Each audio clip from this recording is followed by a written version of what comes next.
My favorite movie of all time, hands down, no question, is Moana. If you're not familiar with it, Moana is a Disney movie that tells the story of a daughter of a chief of an island nation. Everyone on the island has a role and a place in society, and they do not voyage beyond the reef that surrounds their island.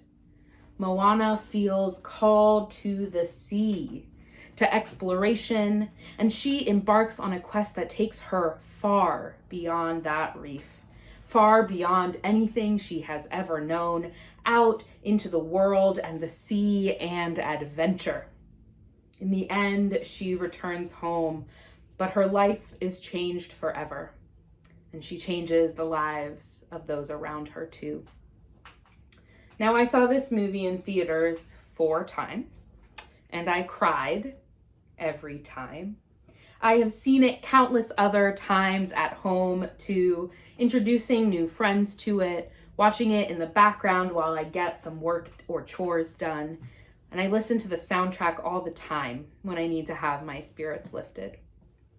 My mom, who saw Moana with me the first time I saw it, asked me why this particular movie was so special to me, what it was about it that captured my heart so deeply that I asked my sister to sing a song from it at my ordination, and that I'm considering getting words from Moana tattooed on me. The easy answer to why I love Moana is that it's a movie about a brown girl with curly hair who grew up on an island. And I am a brown girl with curly hair who grew up on an island. And I have never seen myself so beautifully represented in a movie, certainly not in an animated mainstream movie. And if you haven't seen it, the animation of her hair is incredible. And the animation of the ocean and of the sand and of everything in this movie, it is an incredible piece of art. If you haven't watched it, I highly recommend it. But those aren't the only reasons I love the movie. The fact that it's incredibly beautiful to look at, and the fact that finally there is a Disney princess, well, not a princess, the daughter of a chief, who looks like me and grew up in a place that looks like the place I grew up. I also love Moana because it's a movie about figuring out who you are, even if who you are is different from what the people around you are.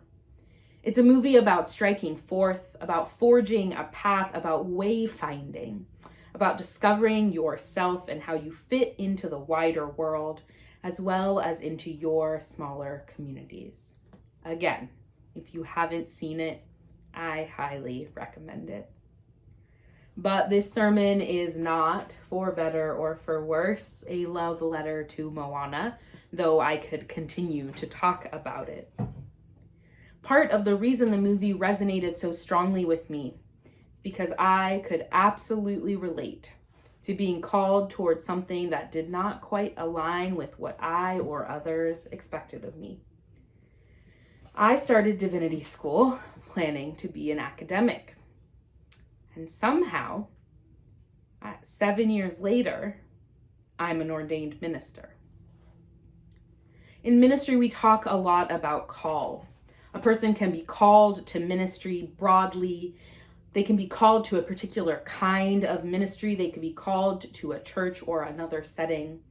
And those all don't mean the exact same thing, but we use that same word for them, call. Call is not a concept I was very familiar with before I started seminary, and it was one I was pretty uncomfortable with. To me, experiencing a call presupposed a belief in God, in a God that could then call people to things, sometimes extremely literally. I would think about Moses and the burning bush, the God manifesting in a physical form and calling Moses by name and telling him exactly what he wanted him to do. A call, a literal calling out by name by God to tell you what to do. And I would think of Mary, the mother of Jesus, to whom an angel appeared, an angel who told her, "The Lord is with you," and who explicitly laid out the task ahead. "You will conceive in your womb and bear a son, and you will name him Jesus." That is a call. An angel shows up, tells you exactly what the next steps are and what to expect. And that was definitely not me. I would never experience a call to ministry. That was for sure. A sermon that I heard early in seminary has really stuck with me. The preacher talked about call and about the call to ministry and where it comes from. In a lot of traditions, people understand a call to ministry as coming from some divine source, from outside of a person. And some UUs also understand call to ministry that way. Some don't. Some UU ministers and religious professionals experience their call to ministry from somewhere else. Sometimes a deep moment of clarity that ministry is the path to be on, but many don't. What stuck with me about the sermon is when the preacher talked about call coming from lots of different places. Ministers may feel that external divine call, but we are also called to ministry by our communities, by those who love us, by those who surround us, by those who we are serving and those we will serve. In affirming our skills, our dreams, our lives, people are constantly calling us toward ministry. When I started telling people I was going to be a minister, there was some surprise. I hadn't up till that point considered ministry in any way.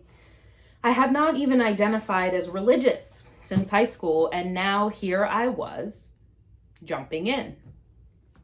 But I was most surprised by the lack of surprise when I told people. By people saying, "Oh, of course, that makes sense."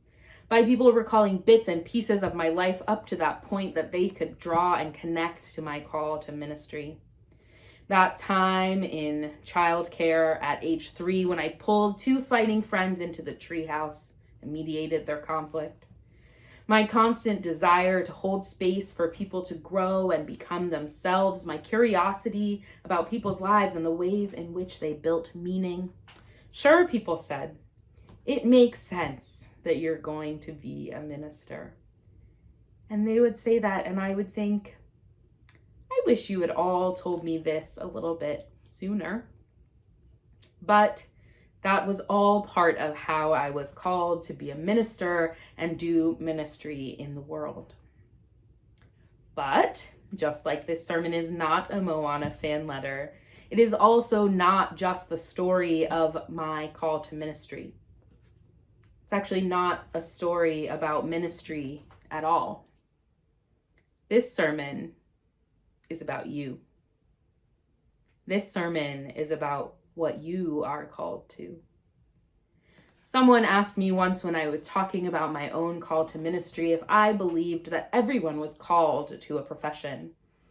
And I don't, or I don't know if I do. But I do believe that all are called. Not to their professions, perhaps.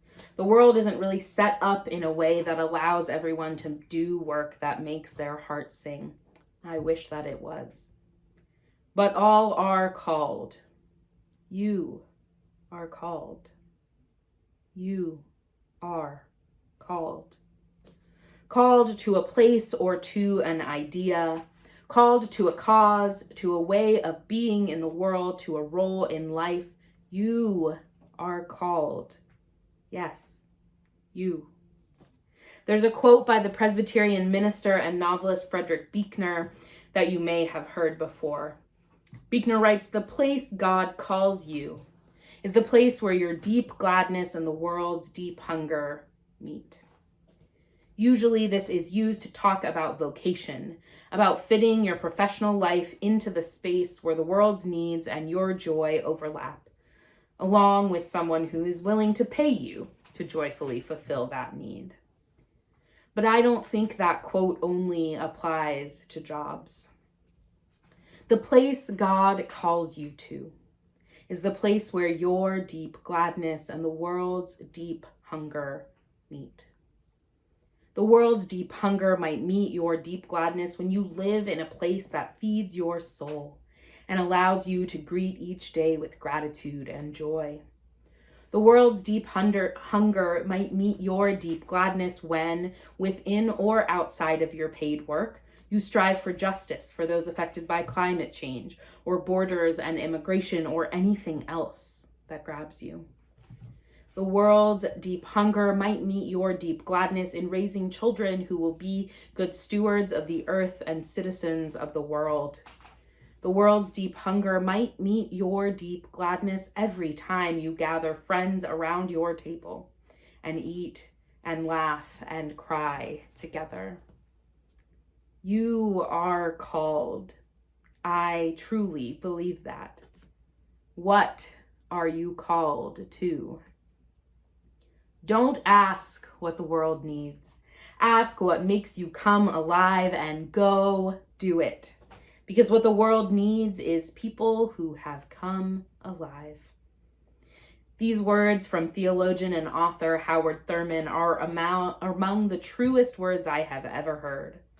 The world needs people who have come alive.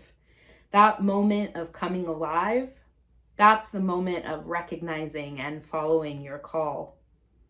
What makes you come alive? That is what you're called to do. What could you talk about for hours on end as those around you smile and nod politely? That is what you're called to do.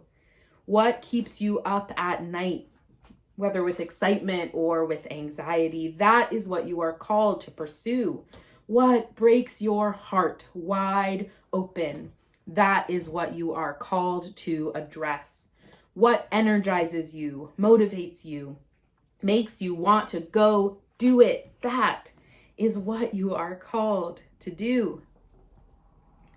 When I realized my call to ministry, I cried. A lot. Like a lot. It wasn't my plan, thank you very much. I was going to finish my degree, go on to get a PhD, and become an academic. I had a plan. I'd been working on it for a very long time. But I couldn't not follow that call. It gripped me, and it will not let me go. In Moana, she says, I come back to the water, no matter how hard I try. If I run away to Alaska and become a short order cook, which is my secret dream on the days when everything is just a little too much, I know for a fact that somehow I will end up doing ministry in some way. And so I stay here, even when Alaska beckons. Because at least here I do ministry on my terms. Who are you called to be? What are you called to do? As an individual, but also as a community. We all know that we are stronger together. And I believe it is not only individual people who can be called. As a family, biological or chosen, what are you called to do? As a couple, what are you called to do? As a group of friends, what are you called to do? As a church, what are you called to do? Follow that call. Follow your dreams, no matter how wild and wonderful they may be. Follow the deepest yearnings of your heart and the things that make your soul sing. Follow that still, small voice that speaks into the silence, that pipes up in the midst of the noise and the tumult, that calls you to the work you need to do. Rather than the expectations of the world, follow the expectations of your heart. Cut through the voices that clamor around you, that tell you you're not good enough or strong enough or smart enough. that the things you do are not going to make a difference. Cut through the voices that tell you what you're supposed to do and start listening to the voices that tell you what you want to do, what brings you joy. The world needs people who have come alive. Follow your call, come alive. That is how you will change the world. Amen.